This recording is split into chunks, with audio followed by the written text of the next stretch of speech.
நாளில் இந்த ஆசிராக இயேசு கிறிஸ்துவின் நிர்தான நாமத்தினால் உங்களுக்கு கிருபையும் சமாதானம் உண்டாகும்.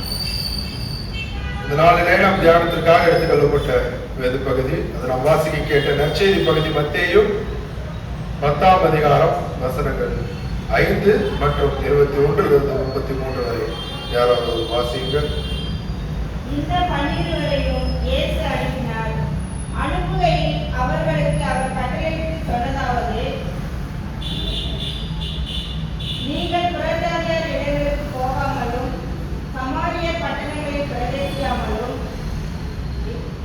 சகோதரன் தன் சகோதரனை மரணத்துக்கு ஒப்புக் கொடுப்பார், தகப்பன் தன் பிள்ளைகளை ஒப்புக் கொடுப்பார், பெற்றோர்களுக்கு விரோதமாய் பிள்ளைகள் எழும்பி அவர்களை கொலை செய்வார்கள். என் நாமத்தின் நிமித்தம் நீங்கள் எல்லாராலும் பகைக்கப்படுவீர்கள். முடிவு பரியந்தம் நிலைத்திருப்பவனே ரட்சிக்கப்படுவான். இந்த ஊரில் உங்களை துன்பப்படுத்தினால் அடுத்த ஊருக்கு ஓடிப்போங்கள். மனுஷகுமாரன் வருவதற்குள்ளாக நீங்கள் இஸ்ரவேலின் ஊர்களை எல்லாம் சுற்றி பிடித்தார் என்று மெய்யாகவே உங்களுக்கு சொல்கிறேன். சீசன் தன் குருவிலும் வேலைக்காரன் தன் எஜமானிலும் மேலானவன் அல்ல. சீசன் தன் குருவை போலவும் வேலைக்காரன் தன் எஜமானை போலவும் ஆவது போலும். வீட்டெஜமானை பேய்செபுல் என்று சொன்னார்களானால் அவன் வீட்டாரை எத்தனை அதிகம் சொல்வார்கள். அவர்களுக்கு பயப்படாதிருங்கள். வெளியாக்கப்படாத மறைபொருளும் இல்லை, அறியப்படாத ரகசியமும் இல்லை. நான் உங்களுக்கு இருளில் சொல்கிறதை வெளிச்சத்திலே சொல்லுங்கள். நீங்கள் காதுகளுக்குள் கேட்கிறதை வீடுகளின் மேல் நின்று பிரசித்தி செய்யுங்கள். ஆத்துமாவை கொள்ள வல்லவர்களாகிறார்கள். சரீரத்தை கொள்கிறவர்களுக்கு அஞ்ச வேண்டாம். ஆத்துமாவையும் சரீரத்தையும் நரகத்தில் அழிக்க வல்லவருக்கே பயப்படுங்கள். ஒரு காசுக்கு 2 அடைக்கலான துணிகள் இருக்கின்றன அல்லவா? ஆயினும் உங்கள் பிதாவின் என்று அவைகளில் ஒன்றாய் உங்கள் தலையிலே விழாது. உங்கள் தலைவலிகளெல்லாம் எண்ணப்பட்டு இருக்கிறது. ஆதலால் அஞ்ச வேண்டாம். அநேகம் அடைக்கலான குருவிகளும் நீங்கள் விசேஷமானவர்கள்.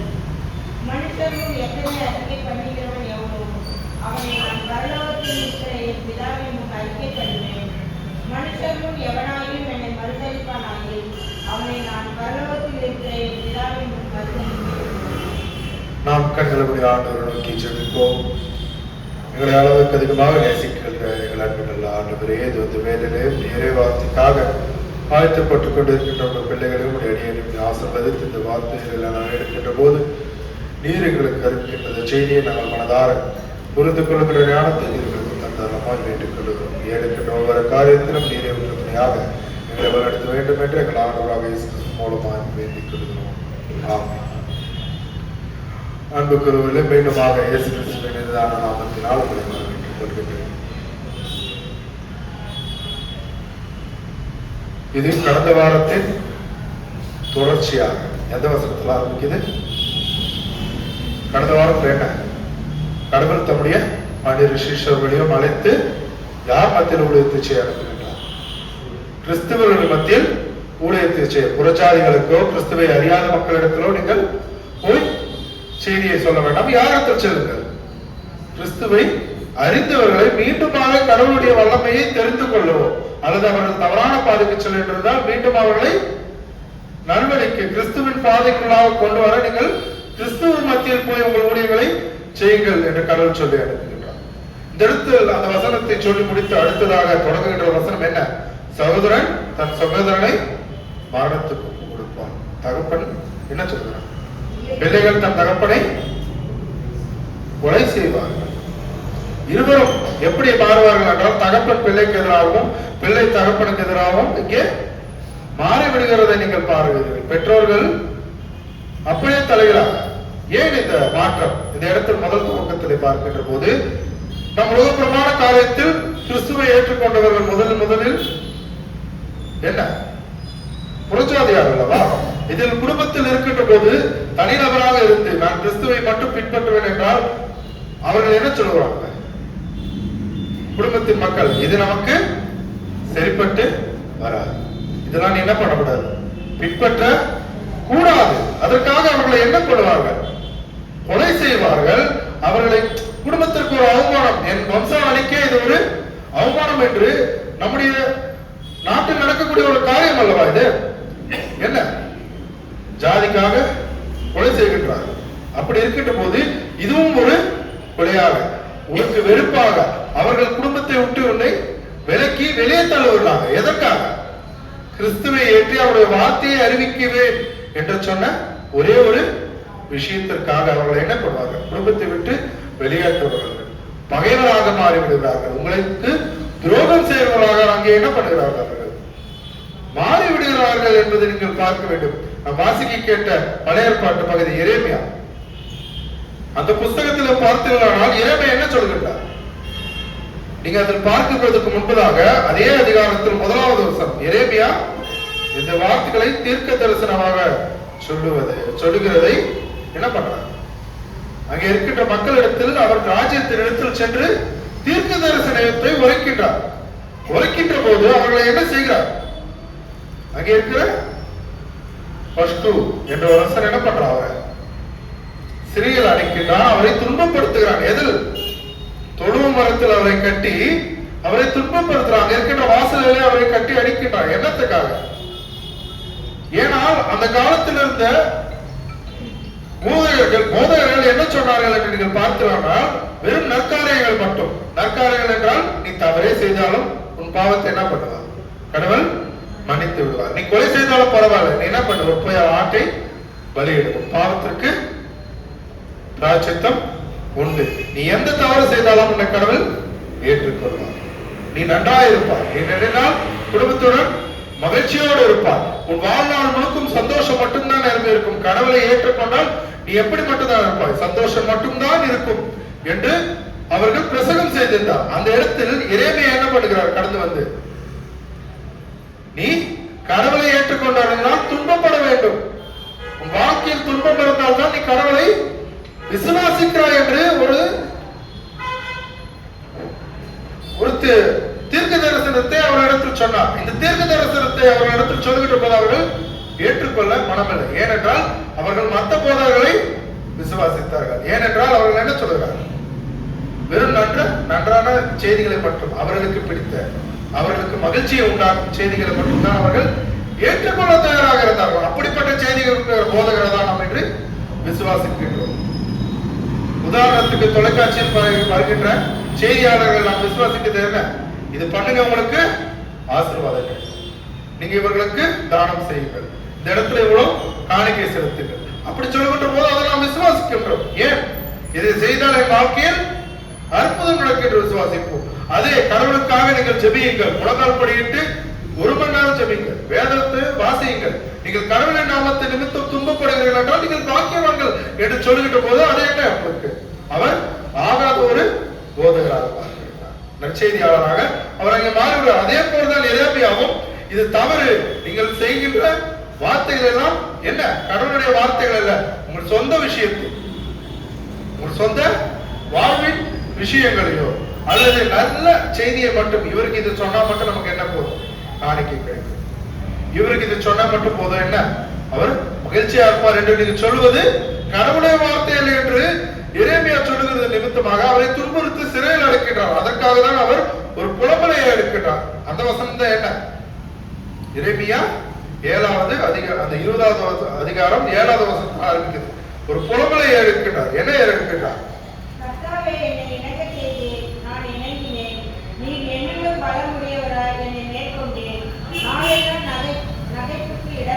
நாளெல்லாம் எப்படி ஆயிற்று? அவனுக்கு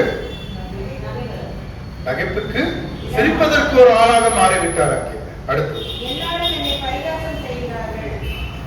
என்னை பரிகாசம் செய்யவர்களாக அங்கே இருக்கிறார்கள். என்ன? அவரை அந்த ஆலயத்தின் தொழுவத்தில் வடக்கு வாசலில் ஒரு இடத்தில் அவரை கட்டி வைத்து அங்கே துன்புறுத்தி அடித்து கொண்டிருக்கிறார்கள். அங்கே இருக்கின்றவர்களா சிரிக்கிறார்கள். இது உங்களுக்கு தேவையா?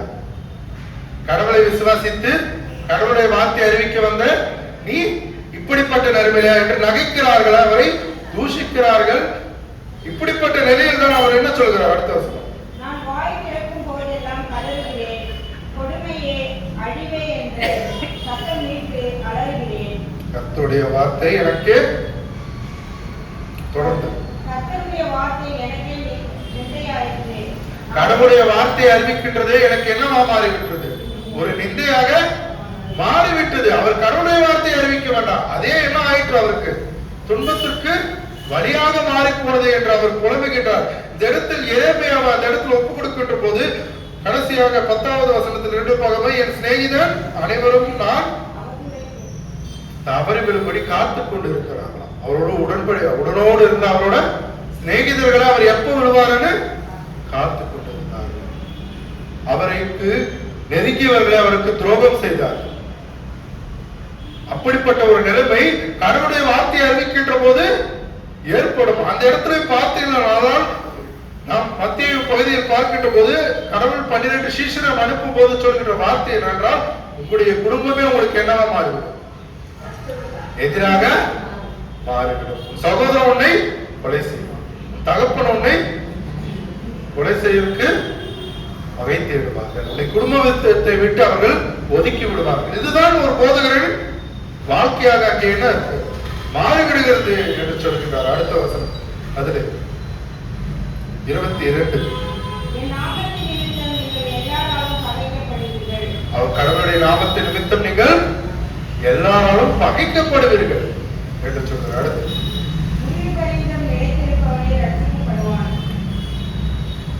நீங்கள் கடவுளின் நாமத்தின் நிமித்தம் பகைக்கப்படுவீர்கள் என்று சொல்கின்ற போது இந்த வாழ்க்கையில நான் கடவுளை ஏற்றுக்கொண்டதுனால எனக்கு கஷ்டம் வந்துருச்சு, எனக்கு துன்பம் வந்துருச்சு, மனம் தளறி அவருடைய வார்த்தையை கேட்டு நாம் கடவுளை விட்டு விலகி செல்லாமல் நிலைநிற்பவருக்கு என்ன வேண்டாம், ரட்சிக்கப்படுவான்.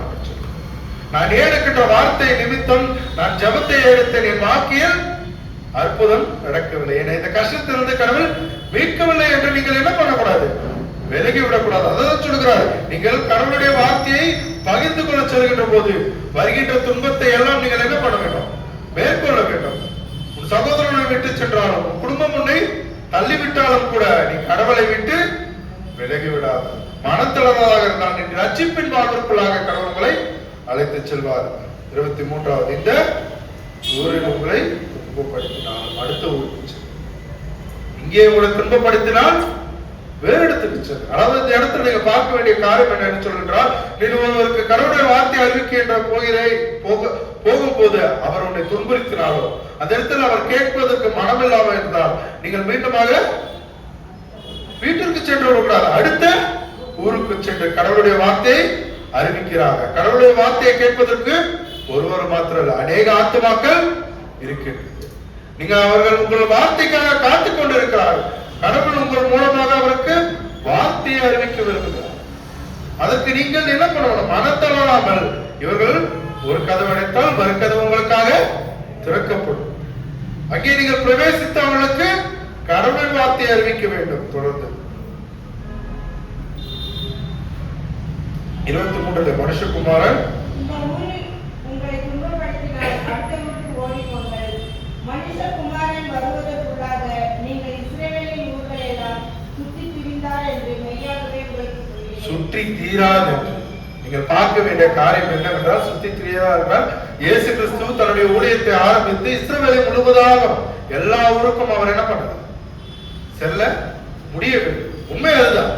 ஆண்டவராக இயேசு கிறிஸ்து தன்னுடைய ஊழிய பயணத்தை ஆரம்பித்தும் கூட இஸ்ரவேலில் உள்ள அனைத்து ஊர்களுக்கும் அவரால் செல்ல முடியவில்லை. அங்கே இருக்கின்றவர்கள் கடவுளை எப்படி பார்த்தார்கள் என்று யாருக்கும் தெரியாது. உதாரணத்துவமாக நாம் பார்க்க வேண்டிய ஒரு காரியம் 25வது வசனம் தொடர்ந்து வாசிங்க. தன் குருவை போலவும் வேலைக்காரன் தன் எஜமானை போலவும் ஆவது வீட்டு எஜமானையே பேய்செபுல் என்று சொன்னார்களானால் அவன் வீட்டாரை எத்தனை அதிகம் சொல்வார்கள். பேய்செபுல் இந்த வார்த்தைக்கு அர்த்தம் என்ன தெரியுமா? பேய்களின் தலைவர், ஒரு சாத்தான் கூட்டத்தின் தலைவராக. இந்த இடத்தில் யாரை கொடுப்பீர்கள் என்றால், கிறிஸ்துவுக்கு வார்த்தை அறிவிக்க போகின்றார்கள் அல்லவா, அவர்கள் யாரை குறித்து பேசுவதற்காக சாத்தானை குறித்து பேசுவார்கள். யாரை சொல்கிறார்கள்? அவர் ஆண்டவராக இயேசு கிறிஸ்துவை சொல்கின்ற வார்த்தை என்ன, சாத்தானை குறித்து பேசுவார்களா என்று சொல்லுவார்கள். உங்களை இப்படி சொல்கின்ற போது, அதாவது நீங்க பார்க்க வேண்டிய காரியம் என்னவென்றால், மத்தேயு 16:13வது வசனத்தில் பாருங்கள். மத்தேயு 16ஆம் அதிகாரம் 13வது வசனம். கடவுள் என்ன சொல்கிறார்?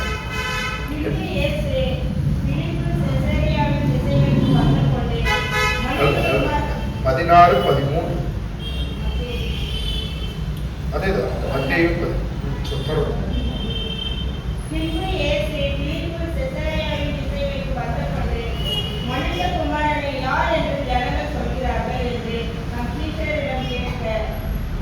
அவர்கள் தொடர்ந்து அவர்கள் சிலர் யோவான் என்றும் சிலர் எலியா என்றும் வேறு சிலர் எரேமியா அல்லது தீர்க்கதரிசிகளில் இந்த ஒருவர் இடத்துல நீங்கள் பார்க்க வேண்டிய காரியம் என்னவென்றால், கடவுளுக்கு யார் என்று கேட்கின்ற போது என்ன சொல்கிறார்? சிலர் தீர்க்கதரிசி என்றும் யோவான் ஸ்நானகன் என்றும் என்று அவருக்கு பல வகையான பெயர்களை அங்கே மக்கள் சொல்லுகிறார்கள். இவர் யார் என்று யாருக்கும் முழுமையாக தெரியவில்லை. அப்படி பார்க்கின்ற போது, இதே இடத்துல பார்க்கும்போது, கடவுளுடைய வார்த்தையை அறிவிக்க போகின்ற போது, நீங்கள் அவர்களுக்கு சாத்தானின் கூட்டத்திலிருந்து வந்தவராகவோ அல்லது அவருக்கு விரோதியாகவோ அல்லது இவர்கள் ஒதுக்கப்பட்டவர்களாகவோ ஒவ்வொருவரும் ஒவ்வொரு பார்வையை பார்ப்பார்கள். ஆனால் சிலரோ கடவுளுடைய வார்த்தை அறிவிக்க வந்தவர்களை ஏற்றுக்கொள்வர்களாக இருக்கு. அவரிடத்தில் நீங்கள் போக வேண்டும். அப்படி செல்கின்ற போது நாம் 24ஆம் வசனத்தில் பார்க்கும்போது, சீஷன் தன் குருவிலும் வேலைக்காரன் தன் எஜமானிலும் வேறானவன் அல்ல. நான் இப்படிப்பட்ட ஊழியத்தை செய்வதன் நிமித்தம் நான் செல்லுகின்ற இடத்தில் செல்லுகின்ற வார்த்தைகளை கேட்கின்ற மக்கள் எல்லாம் ஆசீர்வதிக்கப்பட்டார் என்று நீங்கள் கடவுளிலும் பெரியவன் என்று நீங்கள் எண்ணக்கூடாது. பார்க்க வேண்டிய காரியம் என்ன? கடவுளும் நீங்கள் பெரியவன் என்று நான் ஊழியத்தை சுமந்து செல்கின்றேன் என்ற ஒரே ஒரு காரணத்தின் நிமித்தம் நீங்கள் கர்வம் கொள்ளக்கூடாது. நான் கடவுளை விட பெரியவன், இவ்வளவு பெரிய நான் ரட்சித்தேன் என்று நீங்கள் கர்வம் கொள்ளாமல் யாரை முன்வைக்க வேண்டும்? கடவுளை முன்வைக்க வேண்டும். அதுதான் இந்த இடத்துல பார்க்கலாம். உங்களுக்கு எஜமானுடைய பேர் எப்படி உங்களுக்கு வருகின்றதோ நீங்கள் தாழ்மையுள்ளவராக, அது பெரியதாக இருந்தாலும் நீங்கள் தாழ்மையுள்ளவராக, அதே போல தூஷிக்கிற பேராக இருந்தாலும் நீங்கள் என்ன பண்ணக்கூடாது? கடவுள் தூஷித்தார்களா? கடவுள் கோபப்பட்டு இதெல்லாம் பண்ணாதீங்க கோபப்பட்டாரா? அவர்களை மன்னித்தார். அப்படி நீங்களும் மனதிலகர்களாக அந்த இடத்தில் இறங்கி செல்ல வேண்டும். 26வது வசனம். அவர்களுக்கு பயப்படாதீர்கள், வெளியாக்கப்படாத மறைபொருள் ஒன்றும் இல்லை, அறியப்படாத ரகசியமும் இல்லை. தொடர்ந்து 27. நான் உங்களுக்கு இருளில் சொல்கிறதை வெளிச்சத்திலே சொல்லுங்கள், நீங்கள் காதுகளுக்குள் கேட்கிறதை வீடுகளின் மேல் நின்று பிரசங்கியுங்கள். இந்த இடத்தில் உங்களுக்கு எந்த ஒரு துன்ப நிலை வந்தால், எந்த ஒரு கஷ்ட நேரத்திலும் நீங்கள் கடவுளின் வார்த்தையை அறிவிக்க போகாமல் நீங்கள் இருளில் கேட்ட உங்கள் மனதில் ஒரு வாக்கு உண்டு. வேதாகமத்தில் அனைவருக்கும் பிடித்த வசனம் ஒன்று உண்டு. அதை நீங்கள் பற்றி கொண்டு இருப்பீர்கள். உங்கள் வாழ்க்கையை கடைபிடித்து கஷ்ட நேரத்திலோ துன்ப நேரத்திலோ அது உங்களை வழிநடத்துகிறாக ஒரே ஒரு வேதாகம பகுதி. அந்த பகுதியை பகிர்ந்து கொள்வதாக நீங்கள் பெற்ற அந்த நம்பிக்கையை நீங்கள் என்ன பண்ணுங்க? பகிர்ந்து கொள்ள வேண்டும். நீங்கள் இருளில் இருக்கின்ற போது உங்கள் வாழ்க்கையில் கஷ்டம் என்பது ஒரு இருள் சூழ்ந்த நேரம். அந்த நேரத்தில் உங்களுக்கு வெளிவர ஒரு வார்த்தை உங்களுக்கு உண்டாயிருக்கு. அந்த வார்த்தையை நீங்கள் கேட்ட போது உங்களுக்கு எப்படி நம்பிக்கை வந்ததோ, வெளிச்சத்திற்கு நீங்க வந்தீர்களோ, நீங்களும் அந்த வார்த்தையை என்ன பண்ணணும்? மற்றவர்களுக்கு பகிர்ந்து கொள்ள வேண்டும். 28வது வசனம். ஆத்துமாவை கொள்ள வல்லவர்களாய் இராமல் சரீரத்தை கொள்கிறவர்களுக்கு அஞ்ச வேண்டாம். ஆத்துமாவையும் சரீரத்தையும் நரகத்தில் அழிக்க வல்லவருக்கே பயப்படுங்கள். இந்த இடத்தில் குறிப்பாக பார்த்தா நீங்கள் கர்த்தருக்கு பயப்படுங்கள். மனிதன் உடலுக்கு மட்டும்தான் என்ன பண்ணுவோம்? தீங்கு இழைக்க முடியும். ஆனால் கடவுள் எதற்கு இழைக்க முடியும்? ஆத்மாவுக்கும் சரீரத்துக்கும். இந்த இடத்தில் மனிதன் கொள்ள உள்ளவர்களாக என்ன இருக்கின்றது? சரீரத்திற்கு நீங்கள் அஞ்சாமல் கடவுளுக்கு நீங்கள் பயந்தவர்களாக, கடவுளை விசுவாசிக்கிறவர்களாக, நீங்கள் இந்த உலகப்புறமான காரியத்தில் நீங்க விசுவாசித்தா கடவுளை நம்புகிறாய் என்று நான் என்ன பண்றேன்? உன்னை கொன்று விடுவேன் என்று இன்றும் நடக்கக்கூடிய ஒரு காரியம். வட இந்தியாவில் அநேக இடத்தில் கிறிஸ்துவ போதகர்களை பிடித்து கொள்ளுவதற்கு முன்பது அவர்களிடத்தில் கேட்கக்கூடிய கேள்வி, நீ கடவுளை மறுதளிக்கிறாய். மறுதளித்தால் அவர்கள் தப்பி விடுவார்கள். மறுதளிக்கவில்லை என்றால் அவர்கள் அங்கேயே கொன்று போடுவார்கள். என்றும் நடக்கக்கூடிய ஒரு காரியம் என்ன? மணிப்பூர், நாகாலாந்தில் நடக்கக்கூடிய ஒரு காரியமாக பார்க்கப்படுகிறது. கடந்த மாதத்தில் 1ஆம் வாரத்தில் நாகாலாந்துக்கு சென்ற 3 போதகர்களை கொன்றார். அப்படி இருக்க இந்த இடத்தில் நீங்கள் எதற்கு பயப்பட வேண்டும்? கடவுளுக்கு பயந்தவர்களாக தங்கள் உயிர்களை அவர்கள் விட்டார்கள். இந்த இடத்தில் நீங்களும் உலகபூர்வமான காரியத்தை எதற்காக? என் சரீரத்துக்கு தேவை, என் ஆத்ம தேவைகளுக்காக நான் உலகத்திற்குள்ளாக கடந்து செல்கின்ற போது, ஆத்ம தேவை என்பது உன் ஆசை அளவுக்கு அதிகமாக மாறிய போது நீ என்ன பண்ணுவா?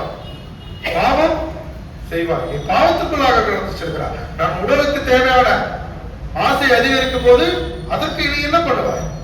பாவம் செய்வாய். நீ அதற்குள்ளாக விடாமல் நீ கடவுளுக்கு பாய்ந்த பிள்ளைகளாக அவர் எப்படி உங்களை இரண்டையும், என்ன ஆத்மாவையும் சரீரத்தையும் நரகத்துக்கு ஆழ்த்துவதற்கு நீங்கள் பயப்படுங்கள். கடவுளுக்கு பயப்படுவர்களாக இருங்கள். அடுத்த வருஷம் 21. ஒரு காசுக்கு 2 அடைக்கலான் குருவிகள் விற்கின்றன அல்லவா? ஆயினும் உங்கள் பிதாவினின்று அவைகளில் ஒன்றாயினும் தலைமை விழாது. உங்கள் தலைமையை இந்த இடத்தை நீங்க பார்க்க வேண்டிய காரியம் என்னென்றால், இந்த அடைக்கலான் குஞ்சுகள் எட்டலாம் சிட்டுக்குருவி அது எவ்வளவு கிடைக்கும்? 2 காசுகளுக்கு 2 சொல்லிட்டு லூக்காவின் பகுதியில் பார்க்கின்ற போது அதே 2 காசுகளுக்கு 5 அடைக்கலாம். இங்க வித்தியாசத்தை நீங்க பார்க்கின்ற போது அது எளிமையாக கிடைக்கக்கூடிய ஒரு பொருளாக இருந்தாலும் கூட அந்த இடத்துல அவர் என்ன சொல்லுகிறார்? கடவுளுடைய அனுமதியின்றி அது ஒன்றும் அகப்படாது. பார்த்திருக்கீங்களா சிட்டுக்குருவி? யார் கையிலாச்சும் மாட்டி பார்த்திருக்கோம்? நம்ம இடத்துல இல்ல ஒரு சின்ன கடைக்கு முன்னாடியோ இல்ல கப்பி மேலே உட்காந்து போது கூட்டு கூட்டமா இருக்கும். அது சின்னசா சத்தம் கேட்டாலும் அங்க இருந்து மறந்துவிடும். கடவுளுடைய அனுமதியின்றி அது ஒன்றும் தரையில் விழாது. உங்கள் தலைமைகள் எல்லாம் என்னப்பட்டது? நீங்கள் எல்லாம் எப்படிப்பட்டவர்களா? அந்த அடைக்கல குஞ்சுகளுக்கும் அந்த குருவிகளுக்கும் நீங்கள் மேலானவர்கள். அப்படி இருக்கின்ற போது கடவுள் உங்களை எப்படி பாதுகாப்பாக நடத்துவார்? அந்த குஞ்சுகளுக்கும் அந்த குருவி குஞ்சுகளுக்கும் மேலானவர்களை வழிநடத்தவர்களாக இருக்கின்றார். தொடர்ந்து 30வது வசனம்.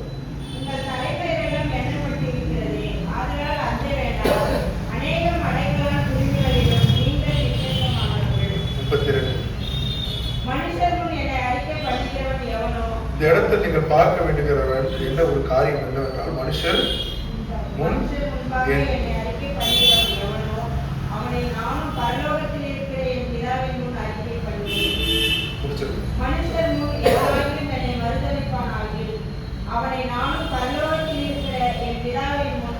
இந்த இடத்தில் 2 வகையான மறுதலிப்பை நாம் பார்க்கிறோம். முதலாவது மறுதலிப்பு என்று சொல்கின்ற போது இதே பகுதியில் தொடக்க வசனத்தில் யார் உங்களை காட்டிக் கொடுப்பார்கள்? கொலை செய்வார்கள். சகோதரன் தகப்பன் உனக்கு எதிராக மாறி விடுவார்கள் என்று சொல்கின்ற போது இந்த பகுதியில் நீங்கள் பார்க்க வேண்டிய ஒரு காரியம் என்னவென்றால், இன்று உலகப்புறமான காரியத்தை நிறைவேற்றுகிறவர்களா நமக்கு உறவினர்கள் கண்டிப்பாக யாரு? நான் அதை சொல்றேன். நம்முடைய வீட்டு நம்முடைய உறவினர்கள் இருக்கார்களா? அவர்கள் எல்லாரும் கிறிஸ்தவர்களா? கண்டிப்பாக வீட்டில் ஒருவராவது நமக்கு உறவினர் வேறு மதத்தை சார்ந்தவராக. அவரிடத்தில் நீங்கள் கடந்து செல்கின்ற போது கடவுளுடைய வார்த்தை என்றைக்காக பேசுகிறீர்கள்? கடவுள் எனக்கு இப்படிப்பட்ட ஆசீர்வாதத்தை எனக்கு இழைத்தார் என்று என்றாவது பேசுகிறீர்கள்? நாம் ஏற்பதில்லை அல்லவா? அவரிடத்தில் நாம் பேசுவதும் எதையாவது நம்ம உறவினர்களுக்கு மத்தியில் என்ன ஆகிவிடும்? கசப்பு உண்டாகிவிடுமா? பிளவை ஏற்பட்டு விடுமா? அல்லது நமக்கு தெரிந்த இடத்திலோ நாம் கடவுளின் வார்த்தைகளை அறிவிக்குவோம். நான் கிறிஸ்தவன் என்று தெரிவித்துக் கொள்ள யாருக்கு தெரியும்? அந்த இடத்துல நம்ம அதை குறித்து யாரும் பேசுவதில்லை அல்லவா? ஏனென்றால் அவர்கள் நமக்கு முக்கியமானவர்கள். ஆனால் நாம் பரலோக ராஜ்யத்திற்கு செல்லலாம். அவர்கள் என்ன வர வேண்டிய அவசியம்? அவர்கள் நமக்கு முக்கியம். அதனால் நாம் கடவுளின் வார்த்தை அவர்களுக்கு அறிவிப்பதில்லை. நான் கிறிஸ்தவன் என்று அவரிடத்தில் நீங்கள் வெளிக்காட்டிக் கொள்வது அல்லவா? அந்த இடத்துல போய் நான் கிறிஸ்தவன், நான் வேதாகமத்தை வாசிக்கிறேன், அல்லது நான் அவங்க வீட்டில் தங்கும் போது நான் பைபிள் படிக்கிறேன் யாராச்சும் உட்கார்ந்து இருக்காங்களா? அந்த இடத்துல கூட அவர்களோடு இருப்பது. அவர் மதத்தில் நீங்கள் கலந்து கொள்கின்ற போது கூட நீங்கள் ஒரு வார்த்தையும் அவரிடத்தில் பேசுவதில்லை. அதற்கு நாம் பயப்படுவர்களாக இருக்கின்றோம். இந்த இடத்தில் நாம் கடவுளை அந்த இடத்துல என்ன பண்ணுகிறோம்? மறுதளிக்கின்றவர்களாக தான் இருக்கின்றோம். அப்படிப்பட்டவர்களும் என்ன பண்ணுவாங்க? கடவுள் பிதாவினிடத்தில் மறுதளிப்பார். நாம் வாசிக்க கேட்ட எரேமியா பகுதியில் புலம்புகின்றார்.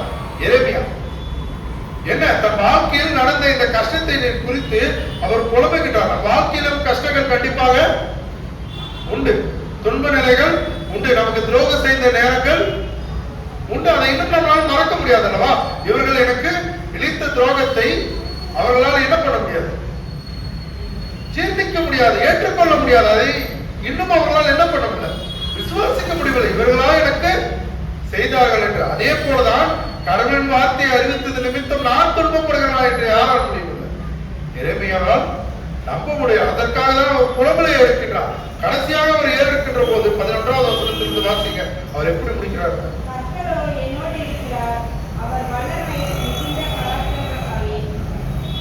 அவர் மீண்டுமாக கடவுளுடைய விசுவாசத்துக்குள்ளாக வருகிறார். என்னதான் புலம்பினாலும் சரி அவர் விசுவாசத்துக்குள் வர தொடர்ந்து. அதனால் என்னை பிடிக்க தொடருவாரோ என்னை மேற்கொள்ளாமல் இடருவார்கள். அவர்கள் புத்தியில்லாதவர்களால் ஆகையால் மிகுந்த வெட்கத்துக்குள்ளாவார்கள். அழிய லட்சை அவர்களுக்கு உண்டாகும், அது நடக்கப்படுவதில்லை. கர்த்தாவே, நீர் நீதிமானை ஆராய்ந்தறிகிறவர், நினைவுகளையும் உள்ளத்தையும் காட்டறிகிறவர். நீர் அவர்களிடம் பழிவாங்குவதை நான் காண்பேனாக. அதாவது தன்னுடைய பகையை ஆழத்தில் ஒப்படைக்கிறார். கடவுளிடத்தில் நீர் அவர்களை எப்படி, நீர் அவர்களிடம் பழி வாங்குவதை நான் காண்பேன். வாழ்வை என்ன பண்ணுங்க விவரித்து சொல்லிவிட்டேன். நீங்கள் கடவுளிடத்தில் உங்கள் பகைகளை வைத்து விட்டு மன்னித்து கடந்து செல்வர்களாக இருக்க வேண்டும். நீங்கள் கடவுளின் வார்த்தையை அறிவிக்கின்ற போது உங்களுக்கு வாழ்க்கையில் நடந்த கஷ்டங்களோ, உங்களை அவமானப்படுத்தினாலோ, உங்களை துன்பப்படுத்தினாலோ நீங்கள் யாரிடத்தில் ஒப்படைக்க வேண்டும்? கடவுளிடத்தில் ஒப்படைக்க வேண்டும். நீங்கள் உங்கள் மனதில் இருக்கின்ற காரியங்களை யாரிடத்தில் சொல்ல வேண்டும் என்று சொல்லுங்கள். கடவுளிடத்தில் சொல்ல வேண்டும். அவர் உங்களுக்காக என்ன பண்ணுவார்? உங்களுக்காக அவர் பரிந்து உங்களுக்கு என்ன வேண்டுமோ அதை அவர் செய்கின்றவராக இருக்கிறார். உங்களை தூஷிக்கிறவரை அவர் என்ன பண்ணுவார்? தூஷிப்பார். உங்களை துன்பப்படுத்துகிறவரை அவர் ஆக்கடை தீர்ப்புகளாக அழைப்பார். அப்படி இருக்கின்ற போது இந்த இடத்தில் எரேமியா என்னதான் கடவுளுக்கு எதிராக புலம்பலை ஏறெடுத்தாலும் கூட கடைசியாக யாரிடத்தில் ஒப்படைக்கின்றார்? கடவுளிடத்திலே ஒப்படைக்கின்றார். நீங்களும் அப்படிப்பட்ட விசுவாசத்திற்குள்ளாக கடந்த இந்த இடத்துல வாழ்க்கையில் துன்பங்கள் நேரிட்டாலும் கடவுளின் வார்த்தையை நான் அறிவித்தால் இந்த இடத்தில் எனக்கு கஷ்டம் நேரிடும் என்று நீங்கள் தெரிந்தாலும் மனம் தளராம நீங்கள் என்ன பெற வேண்டும்? கடவுளின் வார்த்தையை அறிவிக்க வேண்டும். உலகப்புறமான காரியத்தை எண்ணி அதற்காக நாம் வாழக்கூடாது. நாம் வாசிக்க கேட்ட நிருப பகுதி எரேமியா 6ஆம் அதிகாரம் 12-13வது வசனம் வாசிங்க. ரோமர் 6ஆம் அதிகாரம் 12-13.